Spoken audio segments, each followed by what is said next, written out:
Bonjour à tous, bonjour Christophe, comment allez-vous aujourd'hui? Bonjour Caroline, bonjour à toutes et à tous. Écoutez Caroline, je vais très bien, sauf qu'hier j'étais à la médecine du travail et mon médecin m'a dit que j'avais de la tension, mais je n'ai pas tout compris. Vous savez ce que ça veut dire, vous? Ah non, pas vraiment. Pour moi, la mesure de la tension, c'est plus une affaire de spécialiste. Alors nous avons la chance de recevoir aujourd'hui le docteur Emmanuel Roux, qui est cardiologue à l'hôpital de Bagne, dans les Bouches-du-Rhône. Bonjour docteur. Bonjour Caroline, bonjour Christophe. Bonjour docteur. J'ai entendu un peu votre conversation, il ne faut pas vous inquiéter Christophe. Je vais vous expliquer et pour ce faire, j'ai amené mon appareil. Alors donc c'est ça, le fameux brassard à tension. Tout à fait. D'accord. C'est assez simple, l'appareil est composé de deux parties. Un brassard gonflable que l'on positionne sur votre bras et un relié par un tuyau à un manomètre dont l'aiguille nous indique le niveau de pression artérielle. Mais le plus simple, c'est peut-être que je vous fasse une démonstration sur vous, Caroline. D'accord. Donc cet appareil est appelé tensiomètre ou sphingmomanomètre, mais bon, on va laisser de côté ce terme un peu barbare. Oui, je crois. Alors, avec un stéthoscope comme celui-ci, qu'on positionne au pli du coude, on gonfle dans un premier temps le brassard jusqu'à une pression assez importante afin de comprimer totalement l'artère de votre bras et que le sang ne puisse plus s'écouler. Et ensuite, je dévisse la valve du manomètre afin de faire diminuer la pression dans le brassard. Dès que le pouls devient audible, c'est-à-dire que le sang repasse à nouveau, on lit la première valeur de pression. 12, c'est ça? Combien, Christophe? 12, exactement. Ensuite, je continue à dégonfler le brassard et lorsque le pouls devient inaudible, je relève alors le deuxième chiffre. En l'occurrence, vous avez 8. Vous voyez, c'est plutôt simple. D'accord, donc vous ne notez rien d'anormal chez moi, tout va bien. Absolument. Alors donc pour nous résumer, il y a deux mesures, c'est bien ça. Donc quand le bruit apparaît dans l'appareil, donc c'est ma pression maximale, et quand le bruit disparaît, c'est ma pression minimale. Tout à fait. Donc finalement, expliqué comme ça paraît quand même beaucoup plus simple. Et ces deux chiffres sont très importants pour le diagnostic qui va suivre derrière. Et donc on exprime la pression artérielle à l'aide de ces deux chiffres, pour vous 12,8. Moi, la dernière fois que j'ai vu mon médecin, il n'a pas utilisé un stéthoscope, il a utilisé un appareil automatique. En effet, on utilise de plus en plus souvent ces appareils automatiques. Ces tensiomètres électroniques comportent également un brassard qui se gonfle et se dégonfle automatiquement grâce à un moteur. Mais le principe reste globalement le même et les deux chiffres dont nous venons de parler s'affichent ensuite automatiquement sur l'écran de l'appareil. Maintenant que vous m'en parlez, j'ai l'impression d'avoir vu le même chez ma mère. Est-ce que c'est possible? C'est également possible en effet, puisque nous conseillons de plus en plus souvent aux patients d'acheter un appareil de ce type afin de pouvoir surveiller eux-mêmes à domicile leurs chiffres tensionnels.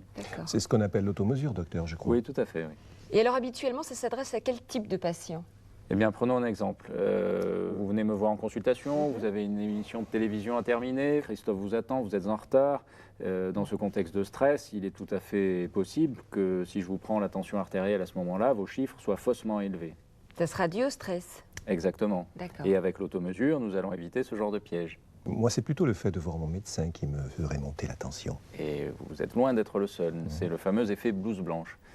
Beaucoup de personnes, en présence d'un médecin, d'une infirmière, sont un peu stressées et donc vont avoir tendance à avoir des chiffres de tension élevés. Alors qu'à la maison, c'est... Voilà, à la maison, pas de stress et donc pas d'effet blouse blanche. Alors, est-ce que je peux essayer cet appareil sur Christophe? Bien sûr. Il n'est pas à la maison, mais c'est un petit peu pareil. Je vais vous donner mon bras, Caroline. Je le mets dans quel sens? Comme ceci. D'accord. Voilà, alors je le place sur le bras. Et ensuite, j'appuie sur le bouton, comme ceci. Est-ce que ça vous fait mal? Non, non. Finalement, c'est exactement la même sensation qu'avec un tensiomètre manuel.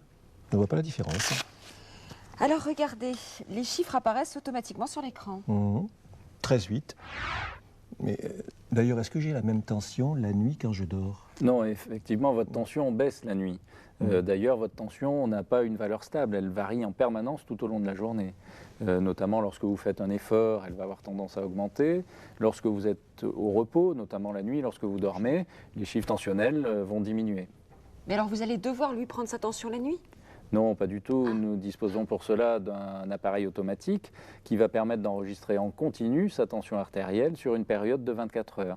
On appelle cet appareil parfois un holter tensionnel, mais plutôt une MAPA, mesure ambulatoire de la pression artérielle. Mais dites-moi quand même, pendant 24 heures, avoir cet appareillage, c'est un petit peu contraignant pour vos patients? Non, absolument pas. Et d'ailleurs, avec Christophe, nous sommes allés filmer une de mes patientes qui a bénéficié de cette fameuse MAPA. D'accord, c'est le film qu'on va voir ensemble Exactement. maintenant. Donc nous allons pouvoir effectivement regarder ce qu'est donc la MAPA.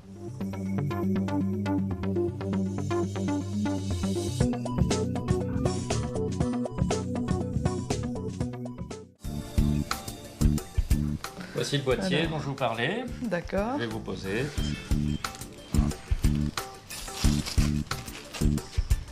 Et voilà. Très bien. J'avoue que j'étais un peu inquiète à l'idée d'avoir un appareil sur moi pendant toute une journée, toute une nuit. Finalement, ça se passe bien. L'appareil est léger. Il n'a fallu que quelques minutes pour me l'installer. Mon médecin m'a donné quelques conseils pratiques. Et puis j'ai pu partir tout à fait normalement. Mon médecin m'a demandé de noter les différentes activités de ma journée sur un carnet. Alors aujourd'hui, je le garde avec moi pour être certaine de ne rien oublier. Il m'a expliqué qu'il voulait pouvoir comparer ma tension en fonction de mes activités.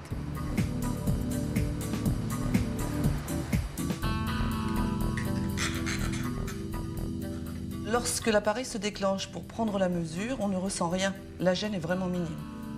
En fait, j'avais un peu peur de mal dormir, mais bon, les mesures sont moins fréquentes, une toutes les heures environ, au lieu de 15 minutes pendant la journée.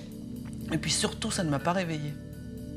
Aucun souci, j'ai très bien dormi. À peine une petite gêne pour m'endormir, mais vraiment rien de très important. Alors, ça s'est bien passé? Oui, oui. Bon, en tout cas, c'est nettement moins désagréable que ce que je m'étais imaginé. Voilà. C'est quand même nettement moins impressionnant que ça n'a l'air. Ah oui, complètement. Moi, j'imaginais quelque chose de beaucoup plus gênant. Je suis totalement rassurée. Mais de toute façon, au final, c'est le médecin qui choisira la méthode la plus appropriée. Alors, pour terminer, est-ce que vous avez quand même un dernier conseil à nous donner, Christophe? Vous connaissez la règle de 3. Plus très bien. Et la règle D3? Pas du tout. Eh bien, écoutez, quand vous utilisez un appareil d'automesure personnel, vous mesurerez votre tension artérielle au minimum 3 fois le matin avant le petit déjeuner ou avant de prendre vos médicaments, 3 fois le soir avant le coucher et 3 jours de suite au minimum. 3, 3, 3. Merci beaucoup, Christophe. Maintenant, notre émission touche à sa fin. Merci beaucoup de votre attention et nous nous retrouverons pour un prochain numéro. À bientôt. Au revoir, Caroline. Au revoir.